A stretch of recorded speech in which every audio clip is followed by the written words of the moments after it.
In front of me is NUBIA Red Magic 8S Pro, and today I would like to show you how you can change display refresh rate. Begin by opening settings and tapping on display. Then scroll down just a bit and tap on screen refresh rate.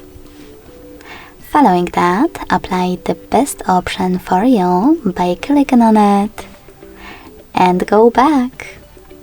As you can see, after that, screen refresh rate of my NUBIA has changed.